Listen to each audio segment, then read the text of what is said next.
시간에 성경적 종말론에 대해서 첫 번째 시간 가졌습니다. 핵심은 이 땅의 종말론에 관해서 사람들이 어떻게 생각을 가지는가. 종말론은 이제 무천년주의, 후천년주의. 특히 이제 지금은 무천년주의가 대세입니다. 천년이 없다. 이 땅에 우리가 그냥 평화를 이룩하자는 것이죠. 그래서 무천년주의에 대한 사상은 보통 그런 신학 이론들은 변개된 성경에 근거한 것들이라는 것을 보았습니다. 이 시간에는 이제 예수 그리스도의 재림의 특징, 그 다음에 여정, 그리고 천년 왕국에 대해서 볼 것입니다. 기존에 우리가 이제 여러분 세대적 진리를 통해서 이미 우리의 그리스도인의 교회의 휴거와 대환란, 그 다음에 대환란 말미에 이제 환란 성도의 휴거가 있고 주님의 재림이 있고 또 재림 이후에 천년 왕국, 그 다음에 영원을 다스리는 새 예루살렘, 그런 그 구도를 전천년주의 그리스도의 신앙을 우리가 한번 쭉 세대적 진리를 통해서 보았습니다. 이 시간은 제목 그대로 성경적 종말론에 대해서 우리가 배우기 때문에 올바른 종말론이 무엇인가? 사실 이게 종말론이 아니라 성경적 사실이죠. 성경에서 말씀하고 있는 우리 주님의 재림에 관한 말씀이에요. 그래서 종말론보다도 이제 우리는 종말론이 아니라 성경적 사실을 우리가 믿고 있는 거지. 우리가 믿고 있는 주님의 재림이 무엇인가? 그래서 이제 둘째 시간으로 주 예수 그리스도의 재림의 특징과 여정, 그리고 천년 왕국이라는 부분을 보도록 하겠습니다. 우리는 이제 요한일서 3장 7절을 통해 5장 7절을 통해서 하나님은 삼위일체 하나님이라는 사실을 여러분 이렇게 알고 있습니다. 이제 물론 변개된 성경도 없지만은 우리가 다른 사람에게 내가 말할 수 있는 것이 알고 있는 거죠. 내가 알고 있는데 설명하지 못하면 사실 그 사람이 자세히 모르는 겁니다. 누군가가 여러분이 재림에 대해서 알려줄 때, 또 하나님이 어떻게 해서 삼위일체 하나님인가를 여러분 제시할 때 여러분은 어떻게 제시합니까? 물론 요한일서 5장 7절을 통해서 보여주면 되겠죠. 여러분이 보여주면서 설명하면 되죠. 자, 요한일서 5장 7절을 제가 보면은, 이는 하늘에서 증거하시는 이가 세 분이시니 아버지의 말씀, 아버지와 말씀과 성령이시요 이 세 분은 하나이심이라. 자, 아버지와 말씀과 성령, 하나님 아버지, 말씀, 예수 그리스도, 또 성령 하나님입니다. 그래서 그 세 분의 인격을 가지시고 삼위의 격을 가지신 하나님께서 어떻게 삼위일체로 역사하시는가 보면은, 우리가 이제 이렇게 보면은 구약 성경, 구약 시대 1000년, 2000년, 3000년, 4000년 위에 주님이 초림이 있죠. 자, 이때는 하나님께서, 창조 하나님 아버지께서 직접 다스리시는 때예요. 모세에게 목소리를 들려주시고, 때로는 가시떨기 가운데서 모습을 보이시고, 불같은 모습을 보이셨죠. 그리고 여러 모양으로 주님께서는 선지자들에게 직접 말씀하셨어요. 자, 이렇게 구약에서 이렇게 하나님께서 직접 아버지 하나님께서 다스리시고, 그 다음에 예수님의 재림하셔서 말씀이신 예수님께서 공생의 33년 반 동안에 이 땅의 공생에 사역하심으로 자신의 모습을 보이셨고, 세상을 주님께서 이제 다스리러 오셨어요. 근데 유대인은 거부해 버렸습니다. 주님께서 승천하시고 올라가신 다음에 우리가 살고 있는 이 교회 시대, 은혜 시대에 2000년간은 성령 하나님께서 다스리는 시대입니다. 그래서 지금은 성령님 시대, 은혜 시대. 누구나 믿고 구원받고 믿으면 성령님이 우리 안에 내주하신다. 그래서 요즘 이렇게 설교로 누가 들어보면은 내주하는 거하고 임하는 거를 구별을 못하는 설교자가 엄청 많아요. 사실 구약에는 성령님이 다윗에게 삼손에게 임하였지 내주하신다는 말을 쓴 적이 없어요. 성경이 그렇게 기록하지 않습니다. 그래서 그 사람에게 임하였다는 건 떠날 수 있다는 얘기거든요. 신약시대는 성령님이 우리에게 임하사 뭐 어쩌고 저쩌고 하는데 그거는 비성경적인 말이에요. 모르는 것이죠. 성령님은 지금 우리에게 내주하신다. 한번 들어오시면 절대 나가지 않는 것이죠. 우리 안에 들어오시는 거죠. 지금 여기 이제 교재에 보는 대로 재림의 특성을 우리가 한번 보시면, 자, 첫째 재림의 특성을 한번 보시죠. 자,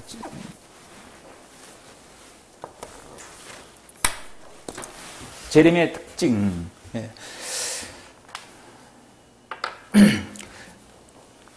제가 조금 전에 삼일체 하나님께서 다스리는 걸 보시면 구약에서 아버지 하나님, 신약의 성령 하나님, 그 다음에 지금 이 시대의 은혜의 하나님, 은혜의 성령님의 시대가 됩니다.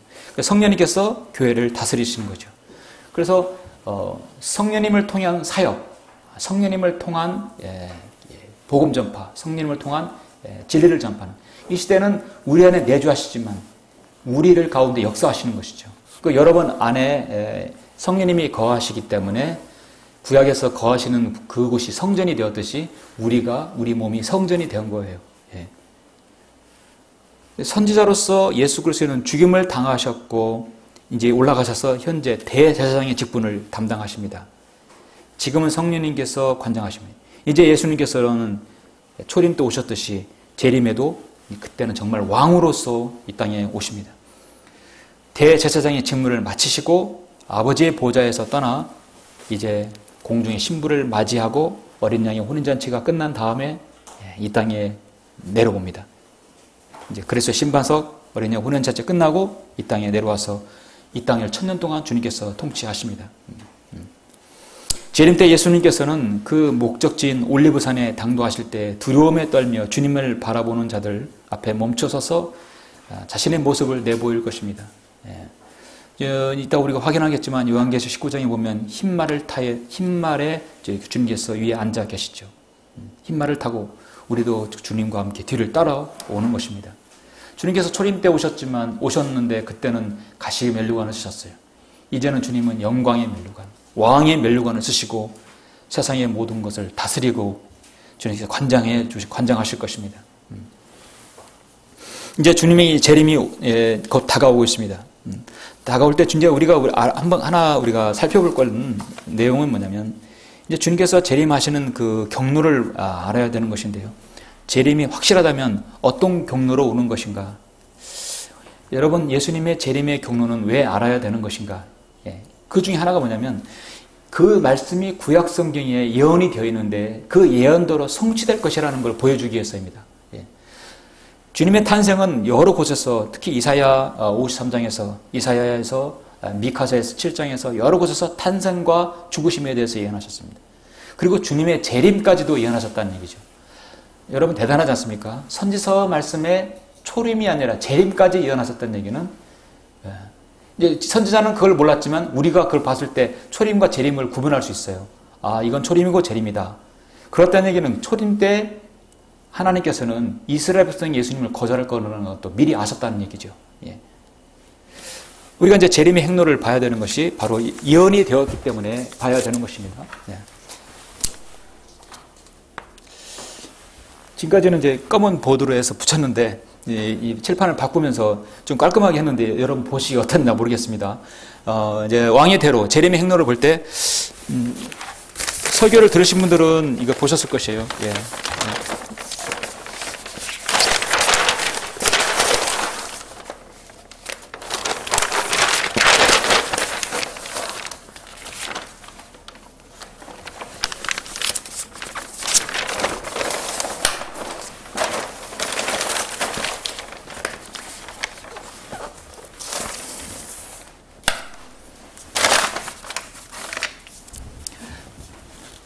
칼라가 아니라 흑백이 돼가지고 이제 여기가 시내산입니다. 십계명을 받은 곳. 이집트 이제서 여기 이제 나일강 나오죠. 고센 땅에서 라메세스에서 스코스에서 비터옷을 지나서 이제 바알스본 지나서 피하이롯에서 여기서 홍해를 건넙니다. 모든 이 잘못된 그 성경 지도는 여기서 홍해를 안 건너고 이렇게 돌아 나와요.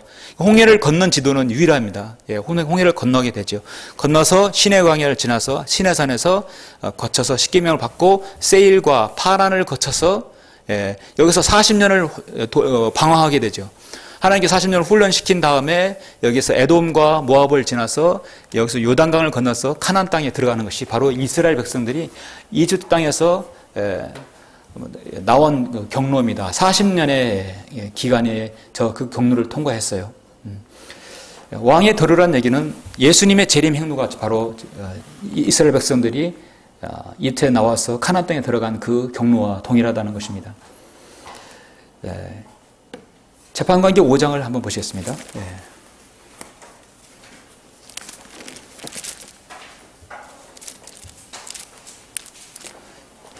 여호수아, 그다음에 재판관인데 개혁성경에는 사사기로 되어 있는 재판관기 5장에 보시면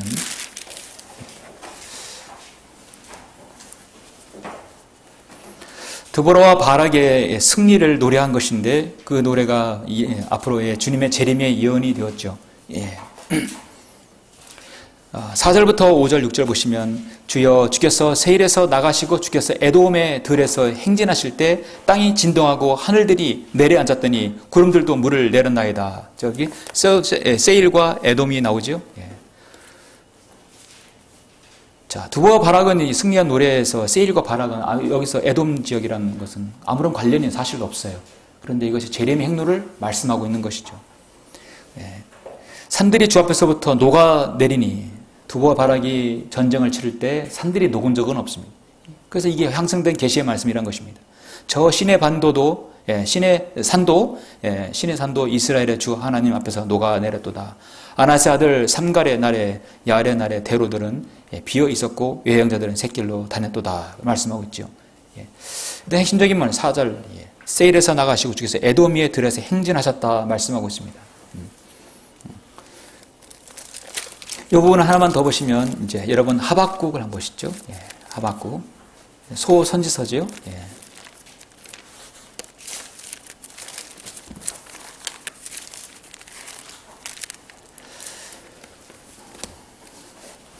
소선지서 12권은 사실 초림에 관한 예언이 좀 찾아보기가 좀 어려워요. 주님의 초림에 관한 예언은 거의 없고 대부분 재림에 관한 예언입니다. 그러니까 하박도 마찬가지고요. 그래서 소선지서 12권은 주님의 재림이 이루어져야만이 이 예언의 말씀이 완전히 성취되는 것이죠. 그러니까 아직 성취되던 예언이 엄청 많은 것이죠. 그래서 여러분 하박국 보면은 하박국의 어떤 믿음에 대해서 제시하고 있지만 여기서 사실 재림의 경로에 대해서 다시 한번 확실하게 말씀하고 있습니다. 저 하박국 3장 3절 보시면 하나님은 테만으로부터 오시며 거룩한 신분은 파란 산으로부터 오셨도다. 테만과 파란 산. 그래서 세일 파란. 그렇죠? 이쪽으로 에돔으로 오셔서 올라가시는 거죠. 바로 그 경로를 또 하박국에서 말씀하고 있습니다. 테만으로부터 오시며 거룩하신 분은 파란 산으로부터 오셨도다. 셀라. 그래서 여기서 시편이 아닌데 셀라가 나왔다는 얘기는 재림에 관한 외침이라는 것이죠. 그의 영광이 하늘들을 덮으며 그를 찬양함이 땅에 가득 찼도다. 하박국은 누구를 이렇게 노래한 걸까요? 바로 예수 그리스도의 재림입니다. 그의 광채는 빛과 같고 그는 그의 손에서 나오는 뿔들을 가졌는데 거기에 그의 권능이 감추어져 있도다. 쭉 내려가서 여러분 15절을 보시면 주께서는 주의 말들을 타시고 바다 곧 큰 물 무더기를 통과하셨나이다. 내가 듣자 내 배가 떨리며 내 입술이 내 음성에 떠니 썩음이 내 뼈들 속으로 들어왔으며 내가 내 안에서 떨었으니 이는 고난의 날에 내가 쉬고자 하였습니다. 그가 백성에게로 올라오면 그의 군대와 더불어 그들을 침략하리라. 예수님께서 저 셋째 하늘에서 자신의 세마포 입은 백성들, 우리 신학성도를 데리고 그 셋째 하늘에서 둘째 하늘 사이를 큰 물층이 있죠. 창세기 보면 깊음이라고 말씀하고 있어요. 둘째 하늘과 셋째 하늘 사이에는 거대한 물층, 이 거대한 성경은 유리바다라고 말씀하고 있어요. 그래서 요한계시록은 붉게 물들인 유리바다라고 말씀하신 것은 예수 그리스도의 피로 물들였다. 그래서 셋째 하늘에서 둘째 하늘을 내려오려면 거대한 그 물층을 통과하는 것이죠. 그래서 성경은 큰 물무더기를 통과하셨다 말씀하고 있어요. 자, 이 말씀은 직접적으로 예수님의 재림의 경로를, 재림의 광경을 말씀하고 있는 것입니다. 우리가 이 재림의 행로를 일명 킹스 하이웨이라고 하는 것은 민수기 20장 11절의 근거한 말씀입니다. 왕의 대로라고 했어요. 그리고 이사야 11장 16절에서도 우리 하나님의 대로라고 나와 있습니다. 대로요.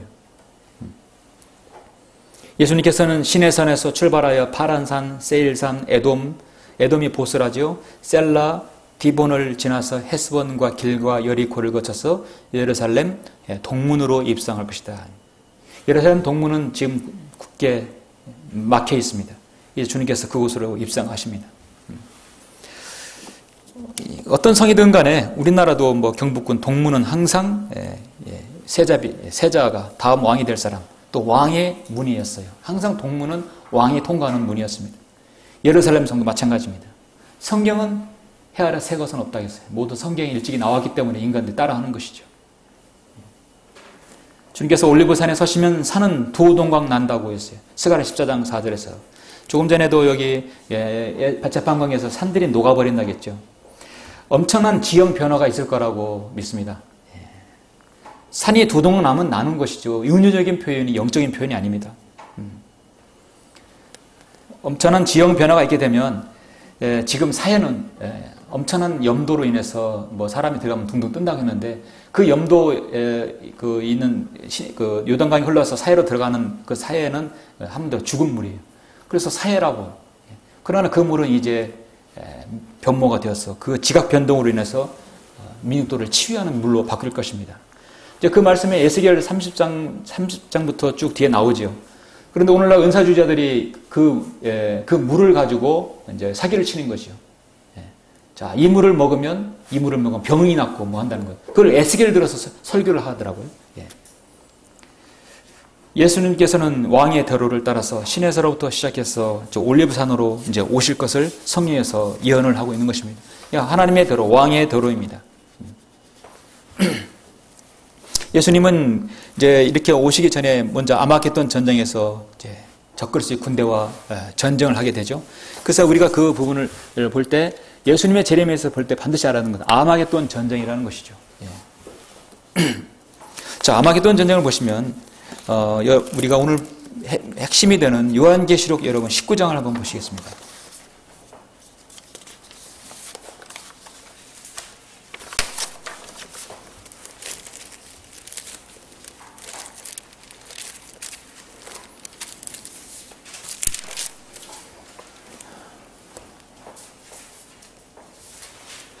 요한계시록 19장 11절부터 18절까지 보시면 또 내가 하늘이 열린 것을 보니 흰 말이 보이더라. 그 위에 앉으신 분은 신실과 진실이라 불리며 의로 심판하고 싸우시더라. 그의 눈은 불꽃 같고 머리에는 많은 왕관이 있고 또 한 이름이 기록되어 있는데 그 자신 외에는 아무도 모르며 피에 적신 옷을 입었는데 그의 이름은 하나님의 말씀이라고 불리더라. 여러분, 말씀이 여기 예수 그리스도죠. 또 하늘에 있는 군대들이 희고 정결한 성포를 입고 흰 말들을 타고 그를 따르더라. 우리 신학 성도가 입을 옷은 흰 성포입니다. 정결한 성포입니다. 그 입에서는 예리한 칼이 나와서 그것으로 민족들을 칠 것이요 또 철장으로 그들을 다스릴 것이며 그는 전능하신 하나님의 맹렬한 진노의 포도즙 틀을 밟으실 것이라. 또 그의 옷과 넓적다리에 이름이 기록되어 있는데 만왕의 왕 또 만주의 주라 하였더라. 또 내가 보니 한 천사가 해에 서 있는데 그가 큰 음성으로 외쳐 하늘 한가운데로 날아가는 모든 새들에게 말하기를 와서 위대하신 하나님의 만찬에 다 함께 모여 왕들의 살과 장군들의 살과 용사들의 살과 말들과 그 위에 탄 자들의 살과 자연이나 종이나 작은 자나 큰 자나 할 것 없이 모든 자의 살을 먹으리라고 하니라. 전쟁은 그렇게 살육과 살육을 이어서 막 서로가 다치고 한쪽이 죽고 서로가 상처를 입는 그런 전쟁이 아닙니다. 이 마지막 이제 이 아마게돈 전쟁, 자, 이 이후에는 물론 천년왕국 이후에 곡과 마곡 전쟁이 있지만 이 아마게돈 전쟁은 일방적인 전쟁입니다. 적그리스도의 연합군이 무기또 평원에서, 자, 여기 평원이 나오죠. 여기 이걸 보시면 여기 지금 이제 사해가 있고 위에 가나안 땅이 있습니다. 그러니까 무기또 평원. 이렇게 지도를 연장하면 여기가 갈릴리 바다예요. 여기에 바로 아마겟돈 전쟁, 이스라엘 골짜기, 무기또 평원입니다. 저기서 적그리스도의 군대와 함께 예수 그리스도께서 적그리스도는 완전히 저기서 무기또 골짜기에 쳐부술 것입니다. 예수님께서 입에서 칼이 나와서 한 번에 모든 것을 다 일절에 멸할 것입니다. 성경은 이것을 잔치라고 말씀하고 있어요. 만찬이라고 말씀하고 있습니다. 위대하신 하나님의 만찬이라고 말씀하고 있습니다. 여러분 잠시 에스겔 39장을 한번 잠깐 보실까요? 자, 이 말씀을 이제 신학 스터디가 아니라 이제 이걸 예언한 말씀, 에스겔 39장을 한번 보시겠습니다.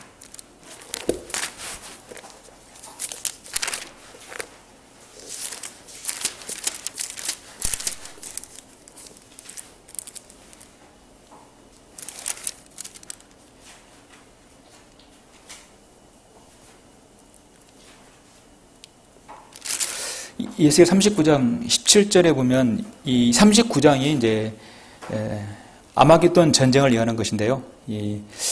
이제 여기서 이제 스코필드 주석과 여러분 이제 러커만 주석이 약간 차이를 볼 수 있어요. 그래서 예를 들어 스코필드 주석 위에 러커만 주석이 나오기 때문에 향상된 계시의 말씀은 일단 러커만 주석을 손을 드는 것이 옳습니다. 그러니까 이제 이거 곡과 마귀의 전쟁이 아니라 아마겟돈 전쟁을 예언하는 말씀이 39장 이 말씀이에요. 그걸 여러분 참조로 알아두세요. 그래서 17장 말을 이걸 어떤 전쟁으로 봐야 되는 것인가? 이거 이유를 많은 사람들의 이제 시간적 강력으로 볼 때 이걸 곡과 마곡 전쟁, 그러니까 천년왕국 이후에 마지막 사탄이 풀렸을 때를 곡과 마곡 전쟁으로 보는 경향이 있는데 이게 아니라 이거는 아마겟돈 전쟁으로 봐야 합니다.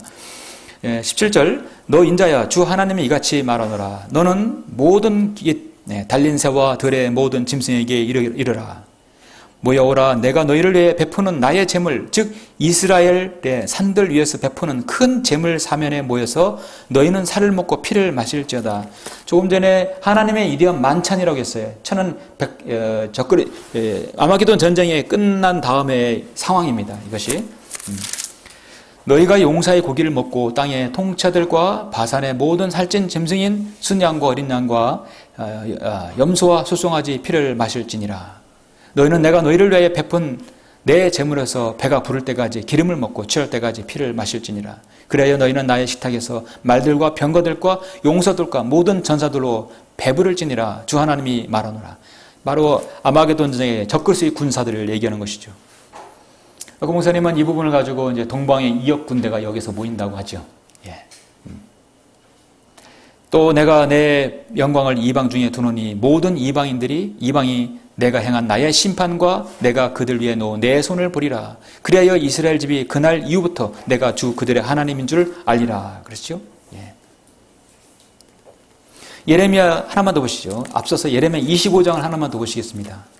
우리가 예레미야, 에스겔, 이렇게 하박국, 스가랴 이런 말씀 볼 때 주님의 초림을 들어서 예수 그리스도의 십자가의 사건을 설명할 때는 신약성경, 로마서, 요한복음만 설명해도 충분합니다. 우리가 이제 예수님의 초림, 주님의 십자가의 보혈, 예수 그리스도의 복음을 전파할 때 구약을 인용하는 것은 그렇게 예언한 것이라고 해야지 실질적으로 이루어진 것을 말씀을 드려야 될 거 아니에요. 그러니까 로마서나 요한복음을 들어서 할 수 있어요. 근데 우리는 지금 뭐에 관합니까? 주님의 재림에 관해서 말씀하고 있기 때문에 구약성경 예언을 보는 것이죠. 이제 예레미야 25장을 보시겠습니다. 25장. 그래서 여러분이 이제 성경을 해서 눈을 뜨고 알게 되면 정말 선지서가 재밌어요. 정말 재밌어요. 25장 15절 보시면 조금만 더 보시겠습니다. 이스라엘의 주 하나님이 내가 이같이 말하노라 말씀하시니라 너는 내 손에 있는 진노의 포도주잔을 받아서 내가 너를 보내는 모든 민족들을 마시게 하라. 그래서 진노의 포도주잔이라고 말씀하고 있는 것이죠. 그러면 그들이 마시고 비틀거리며 미치리니 이는 내가 그들 가운데 보낼 칼을 인함이라. 내가 주의 손에 있는 잔을 가져다가 주께서 나를 보낸 모든 민족들을 마시게 하였으니 즉 예루살렘과 유다의 성읍들과 그 왕들과 그 고관들과 파멸과 경악과 경멸과 저주가 되어 함이 오늘과 같으며 이집트의 파라오 왕과 그의 신하들과 그의 고관들과 그의 모든 백성과 그게 나오죠.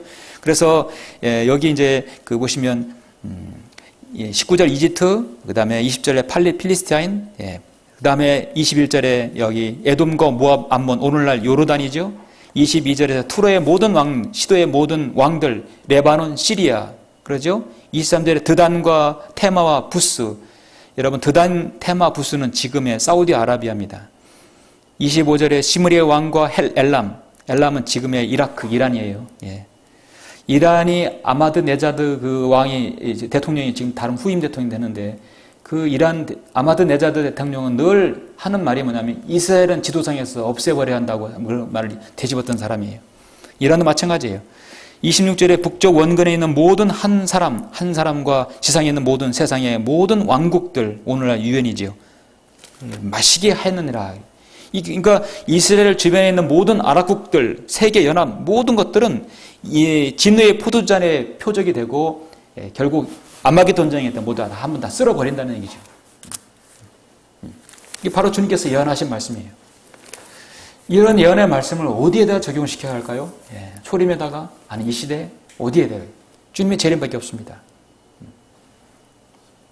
성경은 이 전쟁으로 인해서 팔레스타인 남쪽의 보스라는 약 1600스타디온, 키로수로 말하면 320km, 서울에서 부산까지가 400km인가요? 350으로 잡아도 피가 흐르는 것이 약 400km 정도. 우리나라 한반도의 남쪽을 가로지르는 그 피가 흐른다는 것입니다. 얼마나 많은 살육이 하나님께서 심판하시는 것을 알 수 있겠어요. 말곶비에까지 피가 찬다겠습니다. 그때 전쟁은 적그리스도 연합군은 기병대로 모인다고 성경은 말씀하고 있죠. 요한계시록에서 기병대입니다. 기병대의 특징은 기름 없이 갈 수 있는 것이죠. 언제든지 출격하고 전쟁을 치를 수 있는 것입니다. 과거로 다시 돌아가서 그 기병대뿐만 아니라 인간과 말 모든 것들이 하나님께서 포도즙 틀을 밟듯이 하나님께 짓밟으시면 얼마나 많은 피가 트겠습니까? 피가 말곶비까지 찬다는 말씀은 요한계시록 14장에도 있고 차점 한도 끝도 없습니다. 이사야 63장에서도 예언하고 있습니다. 그래도 주님께서 왕의 대로라든지 아마겟돈 전쟁은 분명히 구약에서 이미 너무도 많은 부분에서 꼼짝할 수 없게 2-3번 이상을 예언을 하셨단 말씀입니다. 한 번도 주님의 예언은 빗나간 적이 없습니다.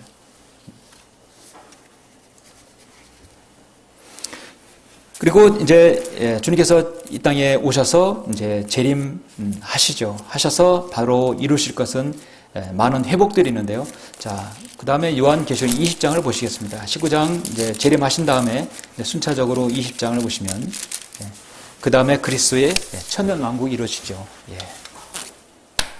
순차적으로 왕의 대로로 오시고 아마겟돈전을 치르시면서 이제 그 다음에 그리스도의 천년 왕국. 어떻게 보면 아마겟돈 전쟁 치르고 이렇게 해서 이제 재림하시는 거죠.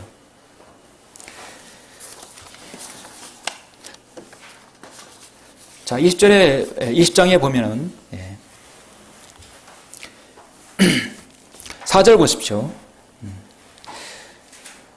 순차적으로 여러분 4절을 먼저 보셔야 합니다. 또 내가 보좌들을 보니 그들이 그 위에 앉았는데 심판이 그들에게 주어졌더라. 또 예수에 대한 증거와 하나님의 말씀으로 인하여 목배임을 당한 사람들의 혼도 보았는데, 자, 예수님에 대한 증거. 여러분 예수님의 증거가 있죠. 믿음이 있어요. 근데 이들은 지금 목배임까지 당해야 된다는 것이죠. 믿음과 행위가 있어야 한다는 겁니다. 그들은 지금 짐승에게 그 형상에게 경배하지 아니했을 뿐만 아니라 그의 표를 그들의 이마 위에나 손에도 받지 아니하였더라. 그러므로 그들은 살아서 그리스도와 함께 천년을 통치하더라. 천년을 통치하더라. 그러나 죽은 자들 가운데 그 나머지는 천년이 끝날 때까지 다시 살지 못하리라. 이것이 첫 번째 부활이라. 그 다음에 위에 올라가셔서 여러분 이 1절에 보시면, 자, 천년 왕국을 주님께서 통치하시는 동안에 내가 보니 한 천사가 하늘에서 내려오는데 그의 손에는 끝없이 깊은 구렁이의 열쇠와 큰 사슬을 가졌더라. 끝없이 깊은 구렁이라. 그래서 이 지구 중심에는 크게 해서 제가 구약신 낙원이 있어요. 낙원이 있습니다. 낙원이 있고 그 다음에 지옥이 있어요. 자, 지옥이 있어요. 지구 중심입니다. 그리고 이 낙원 여기 사이에 끝없이 깊은 구렁이 있어요. 마치 위에서 보면 나선형 계단으로 내려가듯이 바로 여기에 사탄을 가두는 것입니다. 그 끝없이 깊은 구렁에 던져서 가둔다고 했어요. 개혁성경에는 무저갱이라고 하죠. 무저갱. 알 수 없는 단어, 그러니까 애매한 단어죠. 차라리 우리말로 끝없이 깊은 구렁에, 성경에 그를 끝없이 깊은 구렁에 던져서 가두고 그 위에는 봉인하여, 그 위에 봉인하여 천년이 찰 때까지는 민족들을 다시는 미혹하지 못하게 하더라. 그 후에는 그가 반드시 잠시 동안 풀려나게 되리라. 그리고 6절 보시면 첫 번째 부활에 참여하는 자는 복되고 거룩하도다. 둘째 사망이 그들을 다스리는 권세가 없고 오히려 그들이 하나님과 그리스도의 제사장들이 되어 천년 동안 그와 함께 통치하리라. 그래서 딱 밀봉을 가두는 것입니다. 7절 보시면 그 천년이 끝나면 자, 여러분에게 한 가지 이제 개인적으로 문제를 드린다면, 자, 1000년이 끝나면 하나님께서, 예수님께서 여기 봉인을 풀어서 천사를 잠시 풀어주는 것입니다. 그럼 천사에게 풀어줄 때 왜 천사를 풀어줄까요? 여러분 그런 이유에 대해서 생각해 보셨습니까? 1000년이 끝나면 사탄이 그의 감옥에서 풀려나 예수님께서 잠깐 풀어주는 거죠. 땅의 사방에 있는 민족들, 곧 곡과 마곡을 미혹하려고 나가서 그들을 함께 모아 전쟁을 일으키리니 그 수가 바다의 모래 같으리라. 그들이 땅의 넓은 데로 올라가서 성도들의 진영과 사랑하시는 도성을 포위하니 하늘에서 불이 하나님께로부터 내려와 그들을 삼켜버리더라. 천년 왕국 때는요, 어떤 부류가 있겠어요? 성경을 통해서 보면은 예수 그리스도를 통한 예수 구원받은 우리 성도들이에요. 우리는 주님 같은 몸으로 변모되어서 우리는 어디든지 갈 수 있고 정말 이 땅의 통치자로서, 제사장으로서, 주님 같은 통치자로서 통치를 하는 거예요. 주님과 같은 그런 모습이에요. 예수님은 신랑이, 우리는 신부입니다. 그 다음에 유대인들이 14만 4천 명이 이 땅에서 구원받고 그들이 이제 민족을 이룰 것입니다. 또 어떤 부류가 있을까요? 양의 민족이 있겠죠. 이스라엘 백성에게 선대한 민족들. 그들은 정말 그 이스라엘 백성에 선대해서 이 땅에 들어온 사람들입니다. 그래서 전 왕국 때 계속해서 말씀을 순종함으로써 그 민족은 그렇게 번성하고 이 땅에 있는 거예요. 시간이 지날수록 우리 주님의 천년 통치와 그 철권의 통치, 강력한 주님의 통치에 대해서 불만을 품는 사람들이 분명히 있을 것입니다. 그래서 대규모로 우리 주님께 반역하는 자들이 분명히 생기는 거예요. 그 소시계를 예수님께서 사탄을 쓰는 거죠. 사탄을 잠시 놔줌으로써 그 모든 사람들을 확 다 미혹해서 결국 곡과 마곡 전쟁을 일으키는 거죠. 대규모 인류의 마지막 반역이 일어나는 것입니다. 사탄은 항상 반역해요. 반역함으로 셋째 안에서 쫓겨내려왔습니다. 그래서 이 땅에 내려와서 다시 또 반역을 꾀하는 것입니다. 그래서 그것이 곡과 마곡 전쟁입니다. 그들이 땅의 넓은 데로 올라가서 성도들의 진영과 사랑하시는 도성을 포위하니 우리 주님의 그 예루살렘 도성을 완전히 포위해서 대규모 시위를 할 텐데 하나님께서는 하늘에서 불이 내려와 일시 그들을 다 삼켜버리는 거 끝나는 것입니다. 그리고 그들을 미혹하던 마귀가 물과 유황못에 던져지니 그곳에는 그 짐승과 거짓 선지자도 있어 영원토록 밤낮 고통을 받으리라. 하나님의 삼일체는 아버지 하나님, 성령 하나님, 예수 그리스도죠. 여러분 사탄도 삼일체입니다. 바로 마귀, 짐승, 거짓 선지자입니다. 그렇죠? 용, 마귀, 옛 뱀, 짐승, 바로 예수 그리스도를 대신한 것이죠. 거짓 선지자는 성령님을 대신한 것입니다. 모든 그렇게 모방을 하는 것입니다.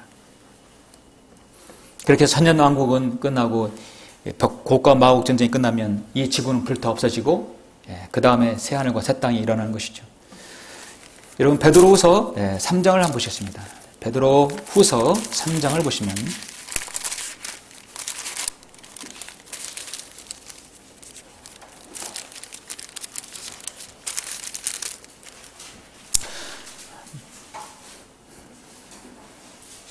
베드로후서 3장 4절을 보시면 말하기를 그가 온다는 약속이 어디 있느냐 조상들이 잠든 이래로 만물은 창조의 시작부터 그대로 있다 하리니 이는 그들이 이것을 고의로 잊으려 함이라.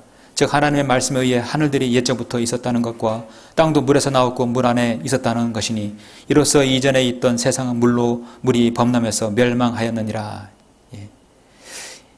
자, 이로써 이전에 있던 세상은 물이 범람해서 멸망했다는 것은 노아 홍수가 아니라 창세기 1장의 2절의 상황입니다. 사탄의 반역으로 인해서 물로 심판하는 것을 말하는 것이요. 자, 7절. 그러나 현재 있는 하늘들과 땅은 그 동일한 말씀으로 보존되어 있으되 경건치 아니한 자들의 심판과 멸망의 날에 불사르려고 간수되어진 것이니라. 오전에도 설교에 말씀드렸지만 이 지구는 인간의 어떤 핵에 의해서 파괴되고 불타 없어지는 것이 아니에요. 하나님께서는 그렇게 하려고 지구를 지키신 게 아닙니다. 만드신 게 아닙니다. 하나님께서 천년왕이 끝나면 천년 통치가 끝나면 지구의 사용연한은 끝나게 되는 겁니다. 이제 심판과 멸망의 날에 불사르려고 간수되어진 것이라. 사랑하는 자들아, 주께는 하루가 천년 같고 천년이 하루 같은 이 한 가지를 잊지 말라. 그렇죠? 주의 약속은 어떤 사람들이 더디다고 생각하는 것 같이 더딘 것이 아니라 오직 우리에 대하여 오래 참으시어 아무도 멸망하지 않고 다 회개에 이르게 하려 하심이라. 조금 더 내려가서 여러분 11절에 보니까 이 모든 것이 녹아 버리리니 10절부터 보겠습니다. 그러나 주의 날이 밤에 도적같이 오리니 그 날에는 하늘들이 굉장한 소리를 내며 사라지고 우주의 구성 요소들이 맹렬한 불로 녹아내리며 땅과 그 안에 있는 일들이 타버릴 것이라. 그래서 천년 왕국이 끝나면 이렇게 맹렬한 불로 녹아내린다. 이 지구가 없어진다는 것이죠. 그때 이 모든 것이 녹아버리리니 너희가 모든 거룩한 행실과 경건이 있어 어떠한 사람들이 되어야 하겠느냐.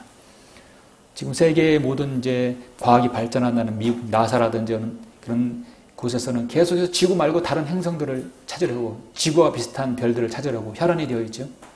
이 말씀 때문에 그들이 다른 별을 찾아 나서는 걸까요? 그렇지 않죠. 하나님을 대적하기 위해서입니다. 예수님께서는 마태복음 19장 28절에서 공생에 사역하실 때 이렇게 말씀하셨어요. 예수께서 그들에게 말씀하시기를 진실로 내가 너희에게 말하노니 나를 따르는 너희들은 인자가 자기 영광의 보좌에 앉을 새 세대에 너희도 12보좌에 앉아 이스라엘 12지파를 심판하리라. 그 인자가 자기 영광의 보좌에 앉을 때 새 세대라는 얘기죠. 자, 새 세대 주님께서 재림하신 다음에 너희도 12보좌에 앉아 심판하리라. 성경은 새 세대라는 말을 리제너레이션이라고 말씀하셨는데요. 이 말씀이 이제 마태복음 19장 28절에 한 번 나오죠. 그리고 한 번 더 나오는데요.